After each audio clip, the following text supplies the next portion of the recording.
Good morning. This is the conclusion of my review of Ben Sass's book, The Vanishing American Adult, and it's very personal to me. Many ask, why did you read a book that is technically a parenting novel? Well, I was interested. I was interested to see just how bad it's gotten, and it's gotten pretty bad.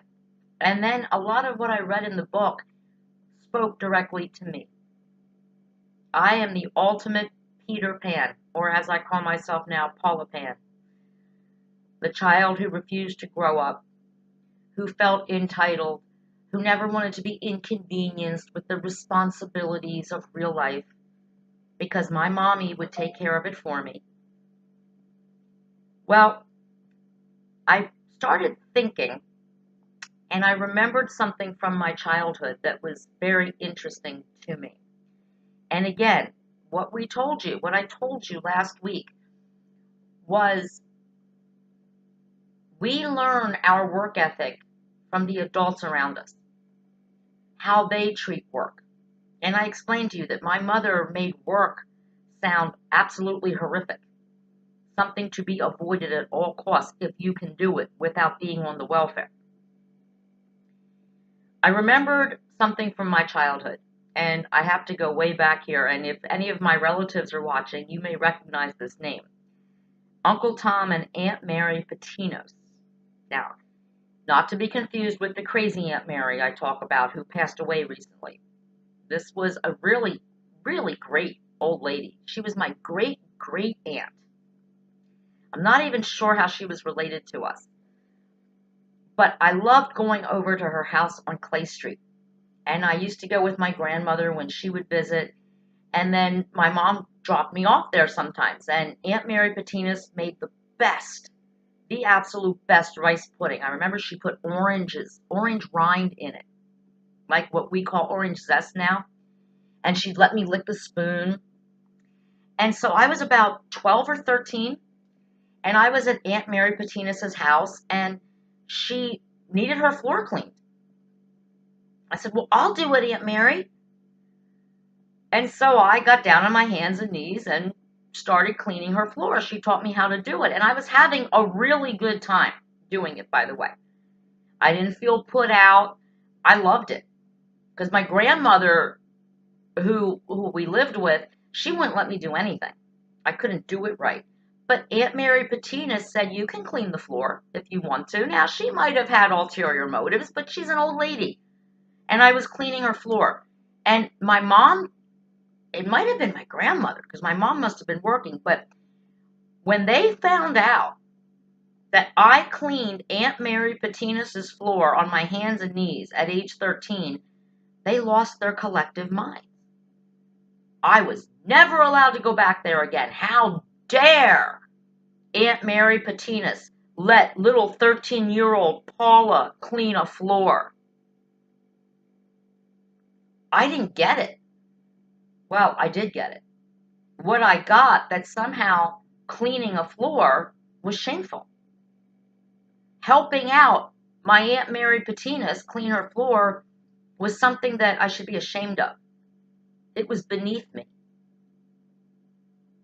That's a terrible lesson to teach a 13-year-old girl, who will become a woman and someday maybe have her own floor to clean, that cleaning a floor is shameful.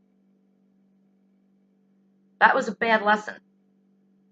And it was, again, the lessons I continued to learn growing up under the tutelage of my grandmother and my mother.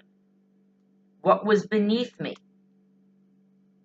Ben Sass in the book, The Vanishing American Adult, says all work is valuable as long as the work needs to be done.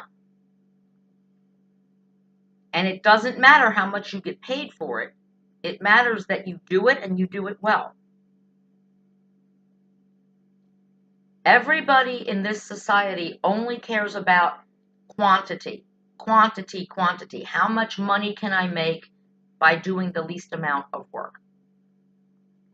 And there's work that I don't care what it pays. I'm not doing it because it's beneath me.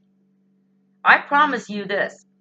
There are some people in this country who have been raised by their parents that if being a maid paid $100,000 a year, it would be beneath them to clean somebody else's dirt. I learned that from personal experience as I got older.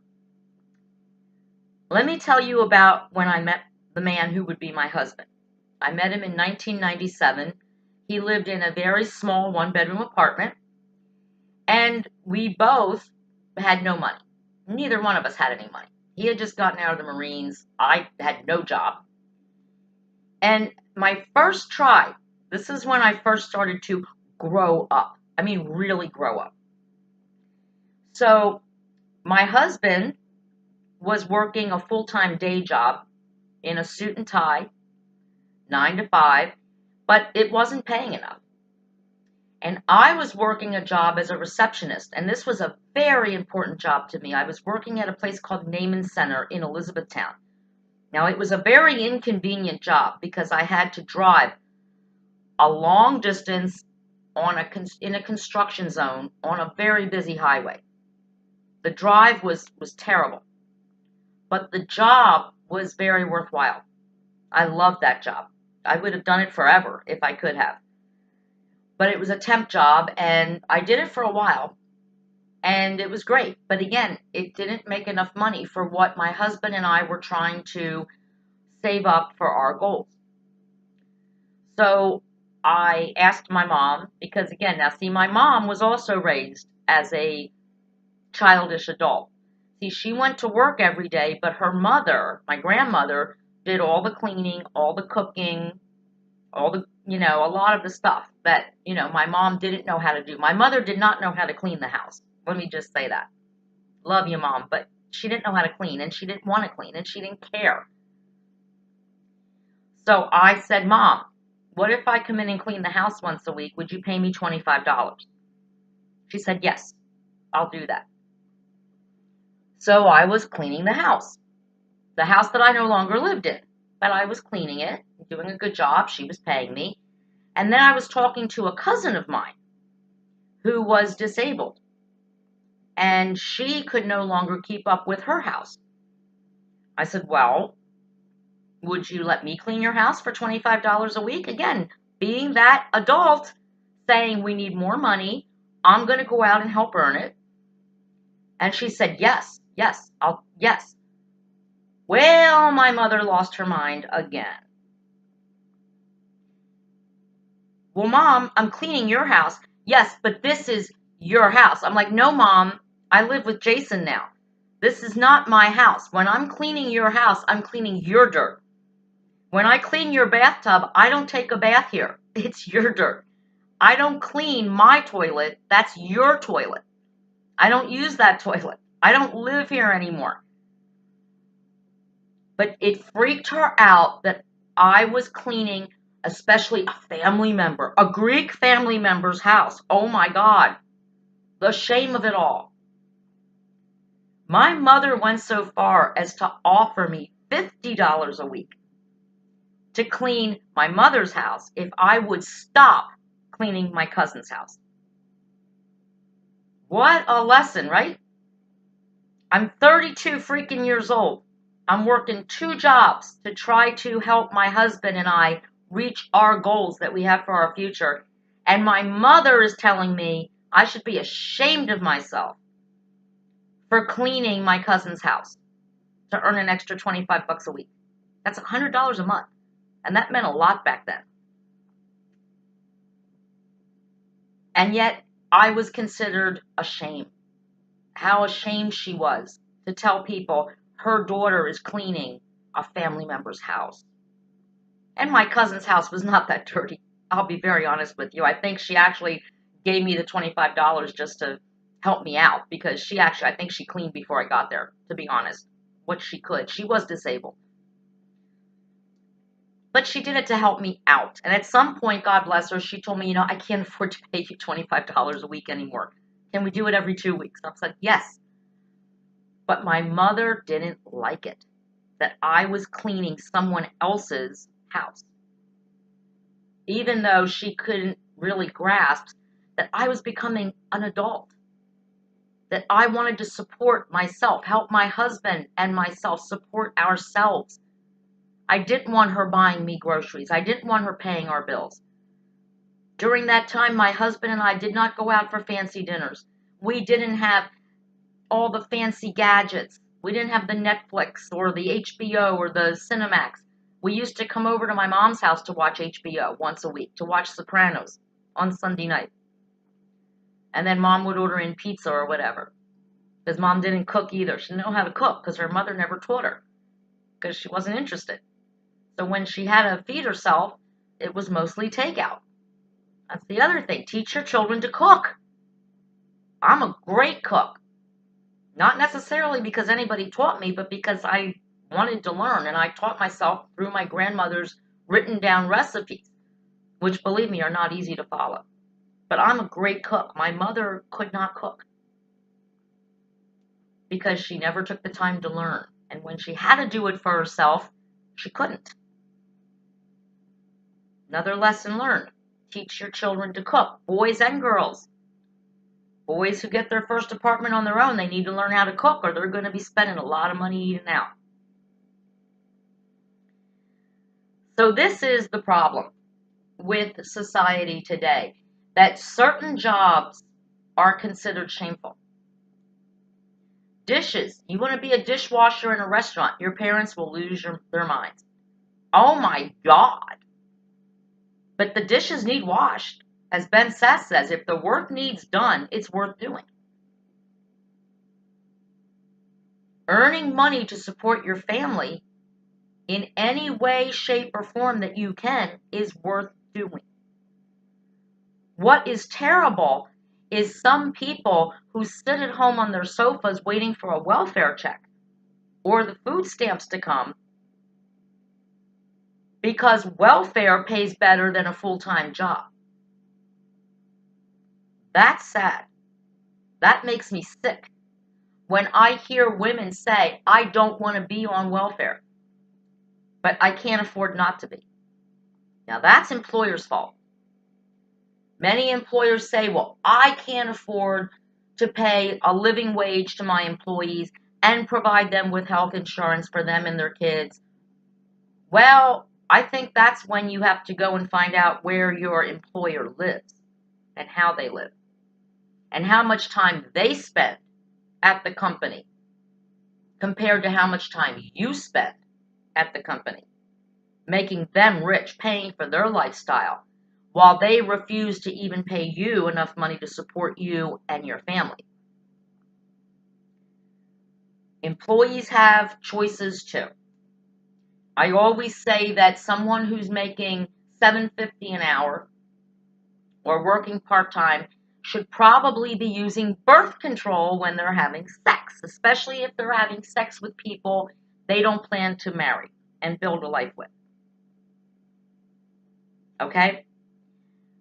While Ben Sass talks about this entitlement age of always having something to fall back on, having someone to pick up your pieces and fix your mistakes for you, nothing is worse than bringing a child into this world when you yourself are still behaving and living like a child.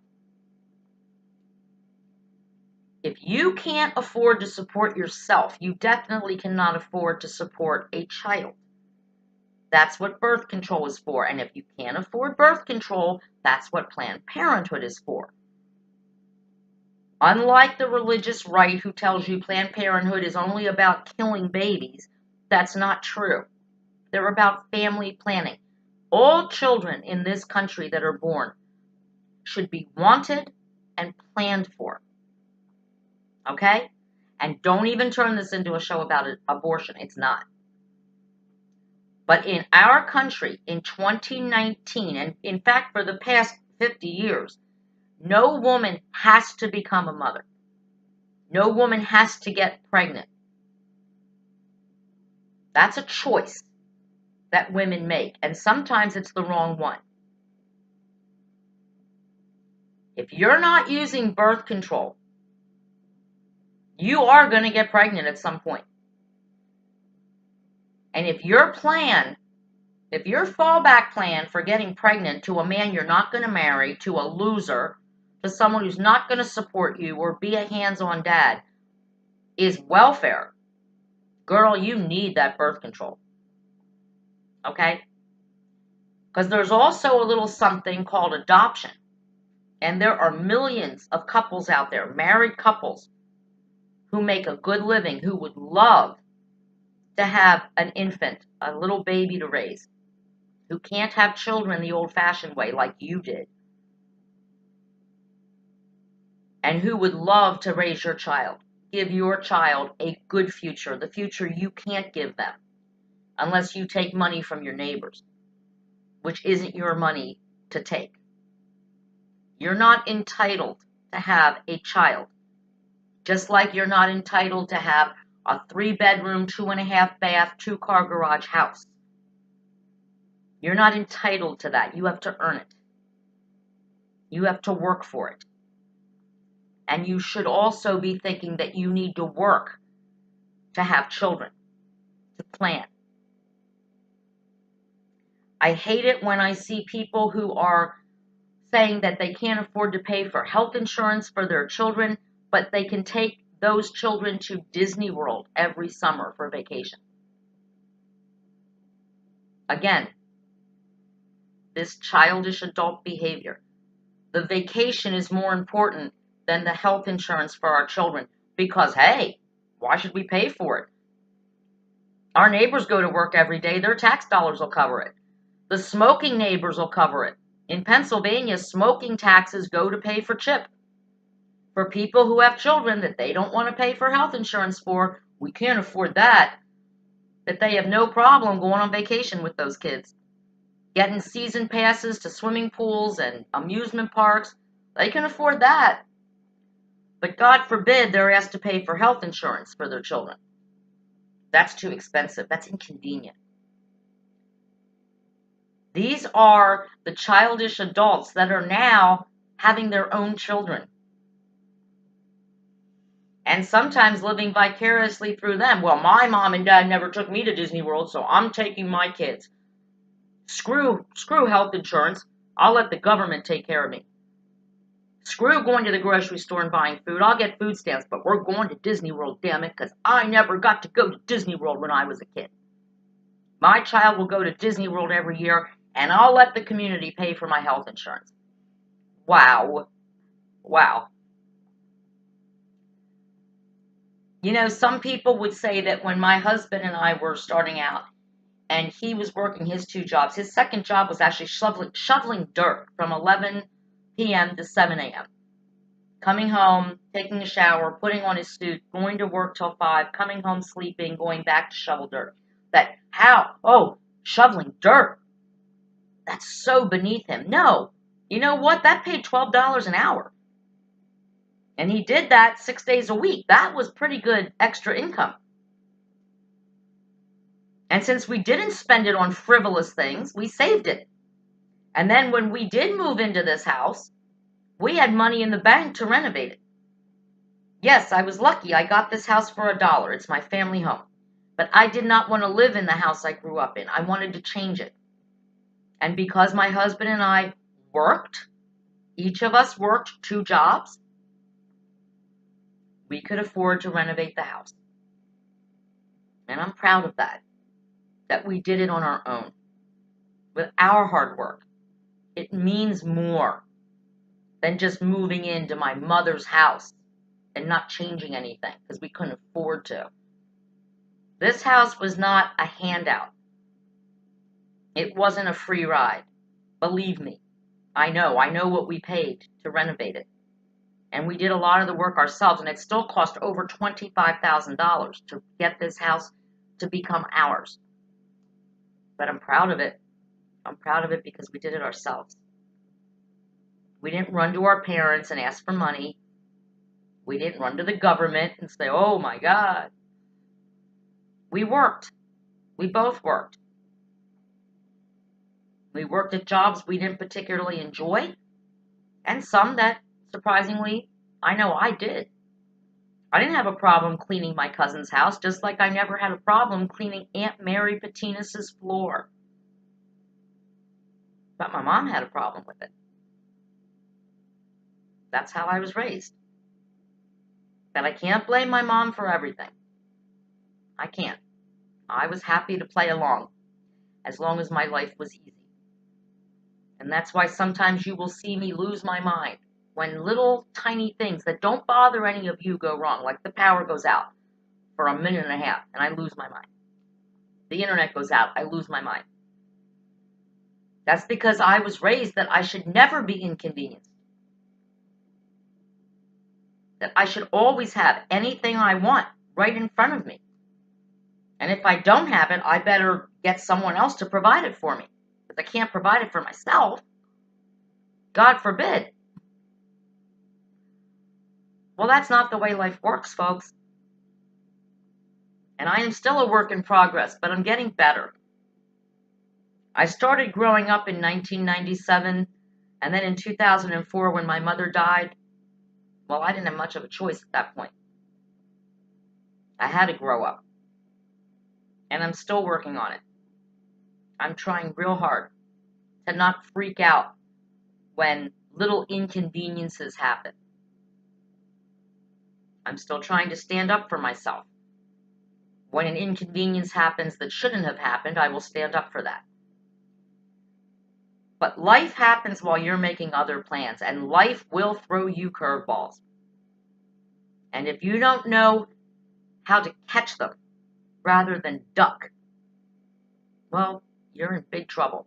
And if you're raising children, like I said the other day, if you're holding the weight instead of just being the spotter, you definitely are not doing your children any favors. All work is valuable. And whatever job your children choose, the fact that they want to work and earn their own money, get up every day and do a job because it needs doing, you're winning. And so are they. Political Paula, out.